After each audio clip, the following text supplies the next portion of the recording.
Hi, y'all. And Beth Ann, also, you're welcome to join us on Zoom. There should be a link down there for you to do so if you want to.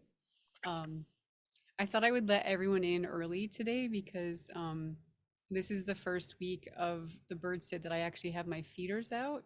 And it's taken all the other birds figured it out within like 4 days, but it's taken the jays a long time to come over here and to notice it. And just today they did. And when I came outside today, um, they were mad because I think they really wanted in on the feeder, and all the other birds are pretty comfortable with me, like the chickadees and the juncos and the finches. Everyone's still coming to the feeder, but the jays really wanted in, and I don't think that they feel comfortable just yet with me. And so they were making all sorts of really cool alarm calls, and one of them actually was a Cooper's Hawk call that they just made. And so I think that they've moved on. They might come back again, but I thought I would start the call early just in case the Jays started to make their call so you all could hear it because it was really cool um, to hear them going off. But I've seen them around the yard all morning and they don't usually come by, but every once in a while I'll see the Jays. So Mm. anyway, it's great to see everyone. If you're here on Zoom, please, as you know, if you're old school with us, I love to see your faces. So you can go ahead and turn your monitor on, your video on. If you're here on Facebook, hello, thanks for joining. And you also don't have to turn your video on. It's just I love to see who I'm talking to. So if you'd like to, that'd be awesome. And as usual, if you're new to the bird sit, we will do the sit for about 30 minutes and then we'll have a nice little chat afterward about our experiences or any questions you might have. So feel free to stay or go, do whatever you need to do and navigate that however you need to navigate that. So, all right, looks like it's time. So I know we'll keep having some folks roll in on it's the titmouse. Um, rolling in. That's just great. So, good morning. Happy New Year, everybody. It's great to see your faces. 2023. Yay. Woo, we can do it. All right. So, let's see. I think what I'll do is just encourage everyone to go find a comfortable spot to sit, somewhere that's nice and cozy, outside or inside. Either is just fine, doesn't matter. If you're going to be inside, as always, just crack a window or make sure you're at least sitting by a window so you can uh, see outside. Cracking a window is great so you can hear what's going on as well. And and just let yourself get really comfortable. If you want to have a cup of tea or coffee, whatever it is, that's great too. And I'll just remind folks we have a couple folks that are just joining us right now again on Zoom and on Facebook. If you are here and would like to turn your monitor on, I always love seeing who's here. We're not going to focus on the monitors just yet, but afterward when we start chatting, we will. So if you feel comfortable doing that, that'd be great. And yeah, so I'm just going to provide us with something to focus on today for our sit, and you're welcome to play along. You don't have to, of course. It's just an invitation to kind of play and try something new out, maybe for yourself. And so as we get started, go ahead and if you can put your feet down, that's great. If not, it's totally fine as well. But just, I want you to imagine, maybe even with your butt, you can imagine your connection with the earth right now. So wherever you're sitting or standing or whatever you're doing, just feel that connection between yourself and the earth in this moment. We're just going to get ourselves grounded and tapped into this moment right now.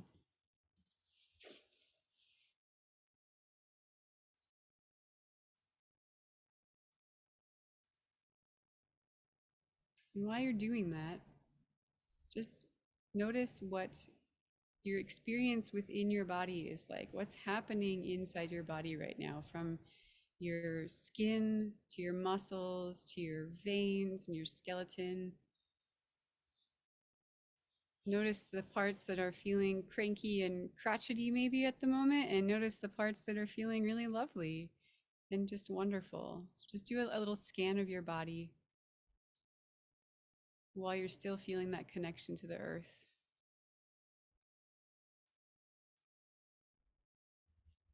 And as you're taking stock of yourself, let's bring our awareness and our attention to our breath.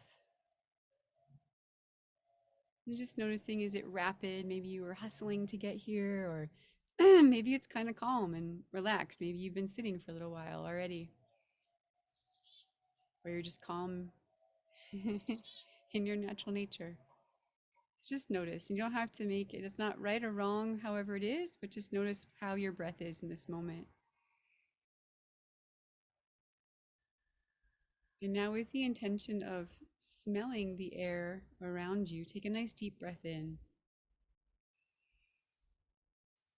And notice how this morning might smell different from the last time we sat, or if this is the first time you're joining us, just from the last time you might have been in the area you're in right now.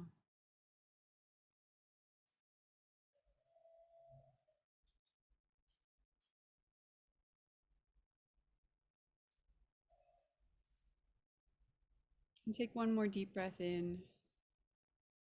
You're still smelling the air with also your connection to the earth.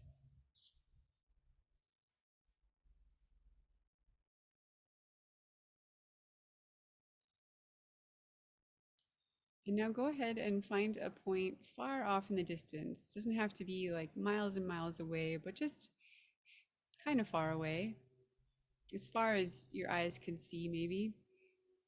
And find one thing to focus on. So make sure that it's at least close enough so you can find something to kind of pinpoint. Right now, I'm looking at the point where two branches come together on a tree kind of farther away. And so as you do this, you're going to focus your attention on that one point. But now, with your peripheral vision, I want you just to soften everything around you. And we're gonna test ourselves a little bit today. So for those of you who've been practicing this with me for a little while, this might come easy to you. And for those of you who haven't, maybe it won't. We'll just see. So you're gonna focus on that one point in front of you while softening everything around you. What I want you to do is see how far off or to either side you can actually see, like as if you're trying to see behind you. So you're going to keep looking at that one point, softening the gaze, and just imagine that you actually could see behind your head. Maybe your eyes are more like owls and they're a little bit further out, or even like birds. Maybe they're more on the side of your head. So just imagine that. Really try to stretch your vision right now. How far on either side of you can you see while you're still looking forward?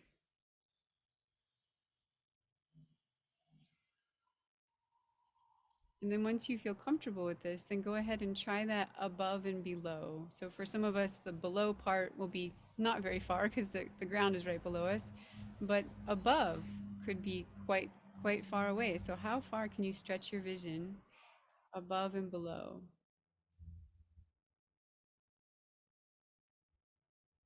And now just let it soften into the whole full 360. So take everything in right now. Noticing for yourself as you soften your gaze, if anything within your body starts to soften. Maybe your breath starts to regulate a little bit. And so while your eyes are still focused on that point in front of you, while your vision is still softened, now go ahead and bring your awareness to your ears. And let your awareness be drawn to the most interesting sound right now. It doesn't have to be the loudest or the quietest, but just the one that is piquing your curiosity the most right now. You're still looking forward, letting your gaze be softened.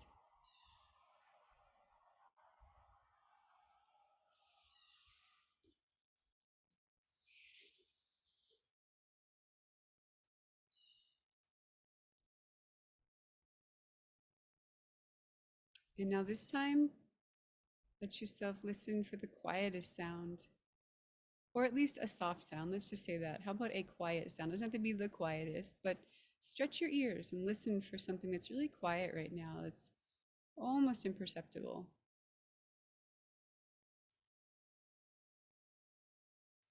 Like maybe you can see some dried flower stalks that are moving. Just see if you can try to hear them. Can you actually hear those flower stalks if they're close enough to hear?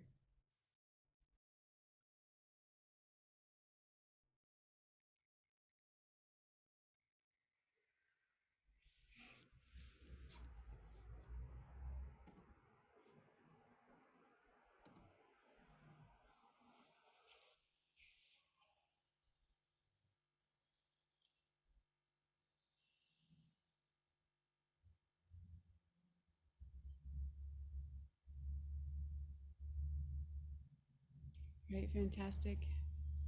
So, what we're going to try on today is I want you to imagine that you are you have been invited to a celebration and you are a welcome guest. I know so sometimes what inspired me to do this, and I've taught this before to different groups, is that sometimes those of us who connect with nature and spend some time in nature, we often can feel like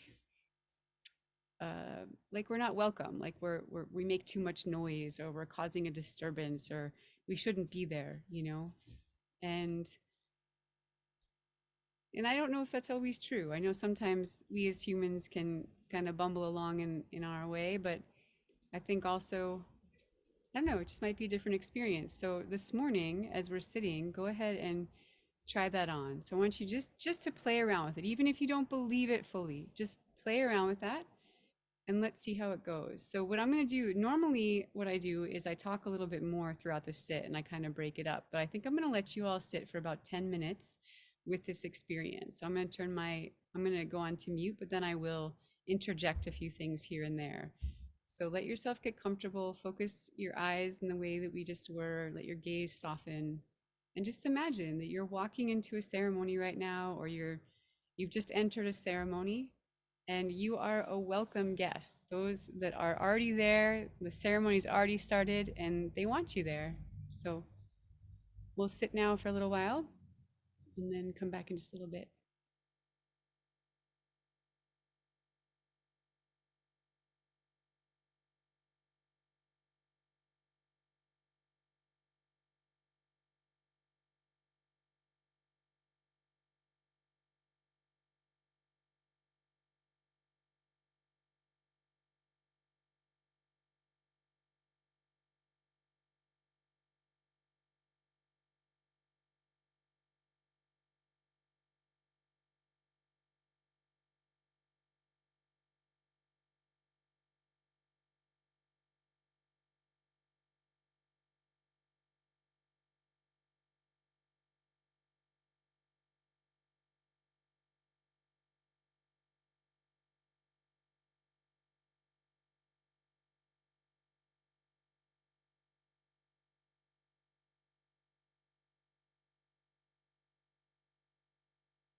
Nice work, everybody. So you can stay doing what you're doing currently. I just wanted to remind us, I know it's easy, unless you're practiced at meditating, it can be easy to let your mind wander and to sort of forget the intention of what you're doing here. And so just something I'll say is that one of the all the practices that we work on every week, um, they're all building our ability to become a part of, rather than apart from, the natural world, to become a part of the natural world. And so the last thing for you to do is start to believe it, start to believe that you actually are a part of all of this. And so today we're going to just keep practicing that and noticing what happens for you, what changes for you in how you're sitting and what you're experiencing and who you invite when you start to believe that you are a part of the story that's happening here. So let's sit for another couple minutes and just keep your attention focused. And if you find that you do fade off or you get distracted, you can start to just do any of the practices that you know to get yourself focused. So whether it's going into owl eyes, like letting your vision soften, or focusing on your breath, focusing on what you're hearing, right? So you can practice all of those. All right.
Right, so for our last few minutes of sitting together, some of you might have found this practice easy. Maybe it's easy to imagine yourself belonging and being a part of this whole story. And maybe for some of you, it's not so easy. And if that's you, if you find it not super easy to feel that, then you can ask yourself the question of who do I who do I need to be, or what do I need to do in order to be a part of the story? Like, is there something that's holding you back? A little, just watching the chickadee over here and just noticing that their rhythm is different than ours, you know? And so maybe being a part of nature might require a different pace, might require just different things of us than we're used to, than we've come to expect. And so you can just sit with that for a little bit. And we'll probably sit for another couple minutes.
Great, nice work, everybody. So just take the next moment or two to send gratitude and thanks to everything that you were able to interact with this morning, whatever it may be, whether it's the plants, the animals, the birds, just even the air around you. Send your 2023 New Year's gratitude out to those things right now.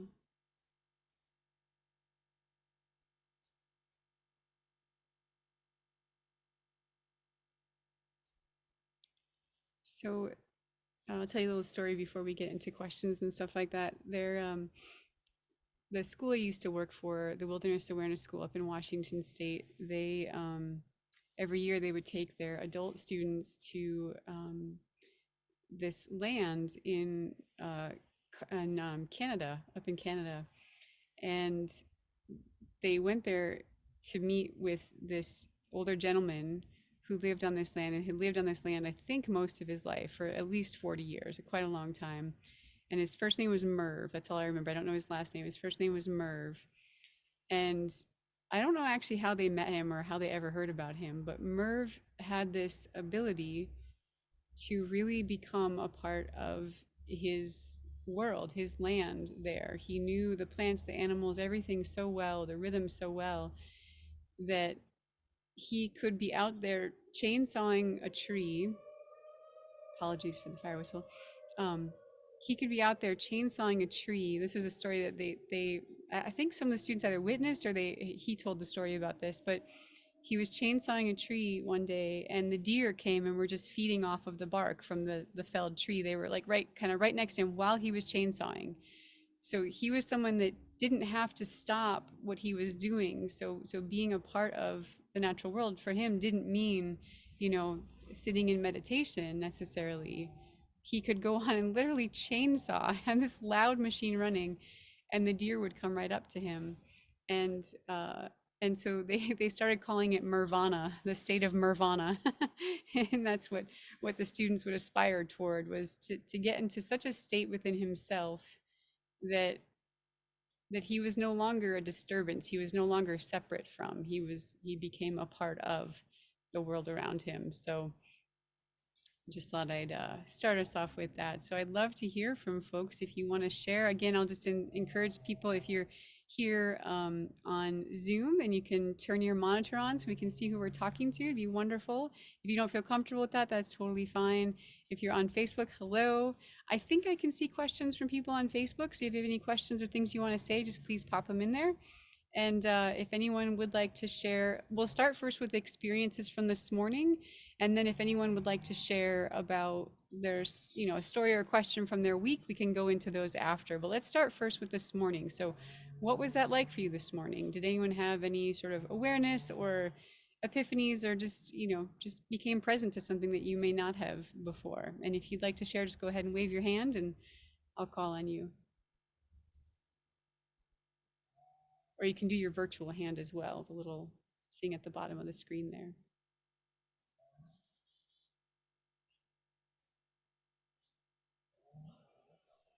Yeah, go ahead, Jermaine. And then Suzanne afterward. Hi.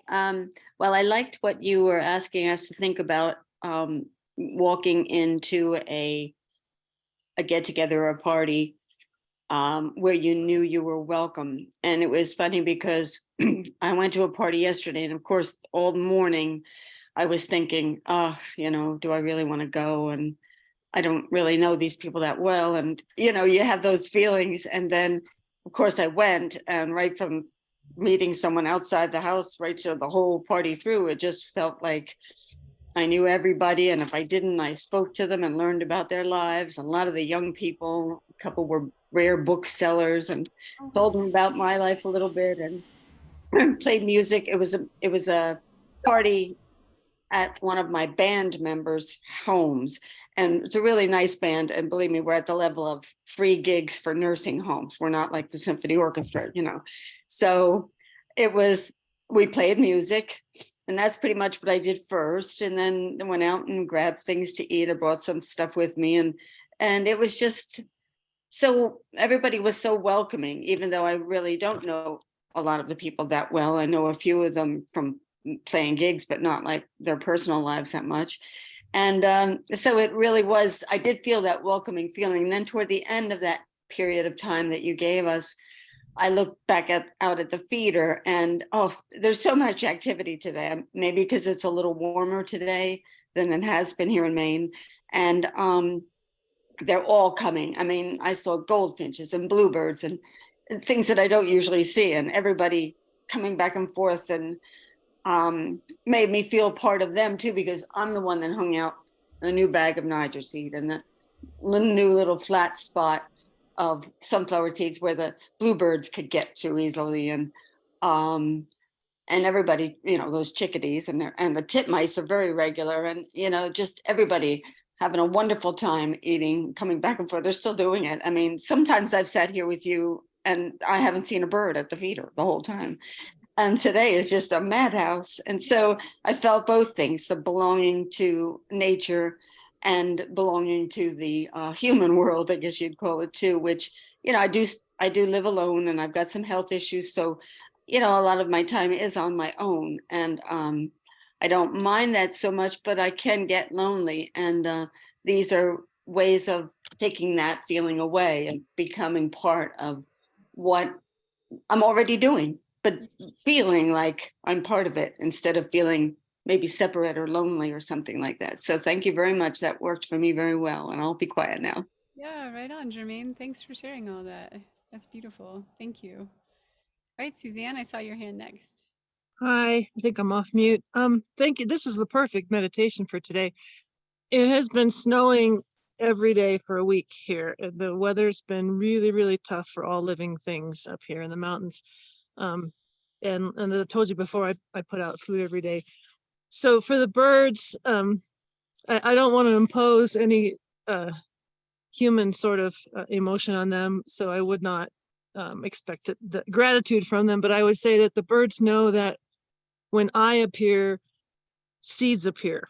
And so I think they have that correlation down. When I show up, seeds show up. So I positioned myself today with this 180-degree view of all of the food sources I put out for them. And it was so great to sit here and watch. Everybody's desperate with the weather being so bad. And it felt like, have you ever put on a party yourself that was like a rousing success and everybody had a great time? And everybody came and you just sat back in the corner of your house and went, yeah, this is a great party. So that's what this feels like today. I'm just sitting back in this corner of my deck where I can watch at least a dozen species of birds. Nobody's fighting. No species are running off other species. They're all just enjoying the heck out of all these seed sources. And so when you said, imagine yourself as being very welcome at a social gathering, I'm like, yeah, Yeah. this was fun. Right on, Suzanne. Thanks. That's great to imagine the birds in your area just getting a little bit of yeah, some reprieve and whatnot from the weather there with you. Isn't it cool that they're not fighting? Like the jays aren't running everybody else off, and everybody's just cooperating and Just I getting guess on. Wow. reserving their resources for sure, you know. Suppose, yeah, yeah. Awesome. Thank you. All right, Tracy, I see your hand is up over there. Hello. I should take my hand off, huh? I don't know quite how to do that. Good morning. How is everyone doing? Thank you for this morning. My youngest and I were actually just talking about something similar the other day about creating the atmosphere that will make things better for you and things around you. Because when the pandemic started, I started with bird watching, and it's been a very lonely, isolating time. Like Jermaine, I have some health problems, and let's see, I got divorced right before the pandemic started.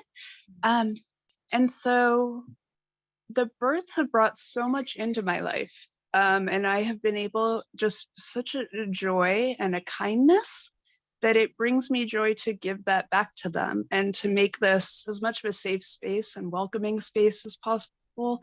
I like to find out what their favorite food is, and just make it be somewhere they want to visit. And, keeping it as safe as I can. I take care of a stray cat back here that my dog wants to eat, so I can't bring her inside, but I keep her fed so she eats less of the birds, so that works out. But just making it, we were talking about it yesterday, about it's really easy to focus on what everything is stressful and bad and worrisome and scary. But I think that the more we do this and say, what do I need? What would I need to feel welcome? And for me, it would be kindness and maybe some quiet and just patience and accessibility. And so I try to put that into my environment because that's what I would like to see. And so I was talking to my 11-year-old about how easy it is to go, well, things are bad. People are mean and things are bad. And look at the climate and look at all of this. But what did we do today to make that better? And so that's what I'm bringing into it. And it was really awesome to see her way of thinking shift, because it's so easy.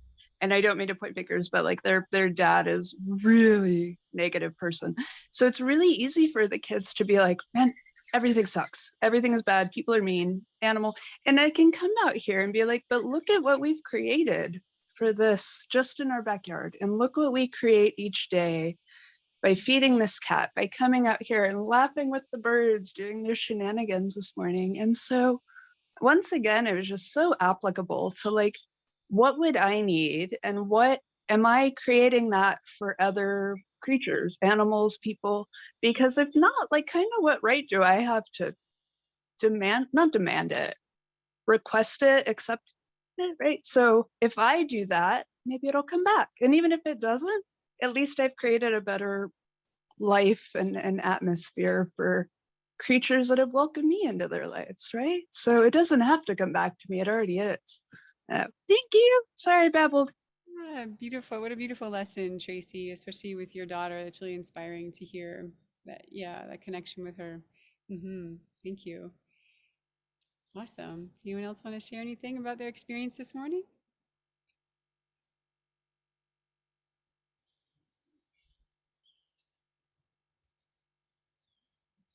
Or any questions you might have? Anything that's, Okay. yeah, go ahead, Julia, and then Della. I love to look at bare trees in the winter. Um, compare their shapes or just enjoy how different shapes belong to different trees. Um, and today I um, had a feeling of analogy between the structure of the tree that I'm seeing and my bones. And so there was a little connection there, which, yeah, so. That's always rich, I think, when that can happen, like it's just unexpected when you sort of put the questions out there, and then just see what happens. How was that for you when that happened, Julia? Well, well, I liked it because I felt really connected to the trees. I mean, my bone in my body, I felt a connection to the trees. Now, I, this is a very long story, but my husband, former husband, with whom I'm still friends, had very difficult hip surgery on the 22nd, and it was much harder. It was much more difficult than they had anticipated, and instead of helping, it was even worse now as far as his pain and not able to stand and so on. So I look at my woodpecker tree, and it's still alive, and part of it will be green again, but there are these branches that are dead, and the woodpeckers love it, and but so a tree can have a very damaged part of it and still be alive and kicking, Um, but I don't think we can do that. So I'm kind of in that kind of space. I'm getting other messages that I don't really want to have from them, but I'm understanding. Yeah.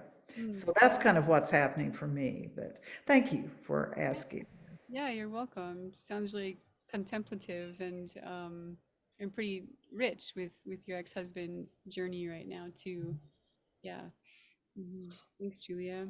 Miss Della. Yes. Well, as many of you may know, the California coast has had a lot of rain, and we have a lot of rain coming as well. And currently, it's just overcast, but we're anticipating more rain tomorrow. In any case, what I've noticed in the last few days, with all the rain and storms and wind and trees going down,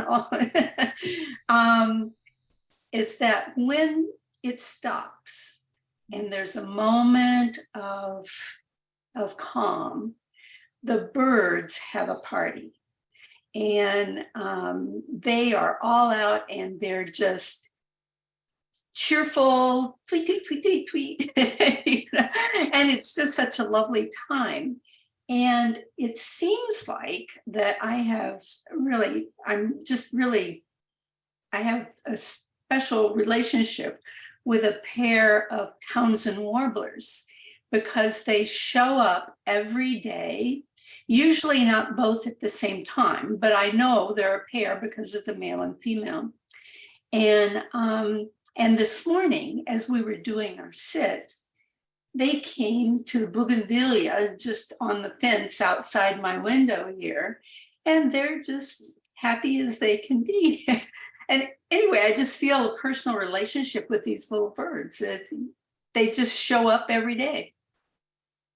Yeah, I love that, Della, that I have a similar thing here where there's a pair of house finches and they come as a pair. It's the male and female show up, and they're not as common like the juncos you hear almost throughout the day. The chickadees are here throughout the day, but the the house finches don't come, you know, as often as everybody else does. And so it is really, it's sweet to have that connection and start to build that relationship with an individual, especially with the birds, because sometimes it can be tricky to be able to tell individuals unless you're looking at like a jay or something like that who has really clear, you know, facial markings or something. But when you're looking at other birds where it may not be as easy to tell, yeah, it's just when you can start to pick out those things about them that you really know, like, oh no, that's my little buddy, you know. And whether it's their behavior or whatever it may be, something unique about them, yeah, it does. If you know, for any of us who spend time, like a lot of time alone, I work, you know, in my house here, and so I think being able to expand our connections to the natural world around us really is enriching, you know, like maybe not always with our human world, but we can at least start to do it with the natural world and start to build relationships with the birds and the animals, you know, around us. So yeah, thanks for sharing that, Della. It's rad. Thank you. All right, I think we have time for one or two more. Anyone else have a story they want to share or a question? Anat, thanks for joining us all the way from Israel. It's great to see Yeah, can I just say that, well, first of all, Happy New Year, and thank you all for this wonderful group. It's been dark here for the last couple of hours. I mean, it's our evening now, and the days are really short. But I find myself when I go to my sit spot that the birds know me better than I know myself. I mean, they really can feel my temper, my mood. They really know when I get in there. And I think that I feel welcome because I'm, most of the time, not all the times, but because first of all, I thank them so much. When I come to sit down, I'm so grateful for everything, for whatever they are. And in fact, I feel quite ignorant when I'm with them because I can't fly, and they're so clever. And I really feel I'm very, very grateful for that. And it helps me feel wanted in that spot, and that I know some individual birds, and it's great. And I am so thankful for this sitting here because I take it in the mornings to my sit spot, and it's very, very helpful. So I'm very grateful for you all. Thanks. That's great, Anat. Thanks for sharing that, and thanks for coming in your evening time. And I love that idea, that sense of offering gratitude to the birds. It's a really great place to start when you can start from offering gratitude, because that really does start to shift our awareness away from just who I am, what I need, what's right for me, and you know, all the me focus that we do in our world, you know, as humans, and shifts it onto the birds or nature around us. And so when we start to look at the world around us, and we really do start to ask, like, well, what would they need, you know, and who do I need to be in order for them to feel at ease with me, you know, and not threatened by me, and welcome me, you know, as a part of of the world here, as a part of their story. And so thanks for that. That's a great reminder, that sense of offering the gratitude to them. Yeah, thank you. All right, one more. Anybody? Last one for the day? No? Well, it was really sweet to see you all. I missed everybody last week. So you're welcome to keep joining us here. If you're on Facebook, you can join us over here on Zoom if you want to. I put a link there for you and anyone on Zoom. It's great to see your faces. And for those of you who didn't want to show your faces today, that's totally fine. It's just great to see your names down there. And yeah, don't just keep practicing all of this. I know a lot of you do, especially folks who've been coming for a while. You keep up this practice throughout the week, and I think it's really starting to show a lot. You know, all your experiences. Some of you had some really wild and awesome experiences by practicing just the simple, you know, this, you know, our vision, the owl eyes, deer ears, like how we listen and how we calm ourselves before entering the natural world. And it really can start to make a difference in the quality of your experiences out there. So get out there and have some fun, and thank you for joining me today. Thank you so much. Thank you. Have a Thank great you. Happy week, New guys. Year. Happy Thank New you. Year, everybody. See you next Happy week. New Year. Thanks.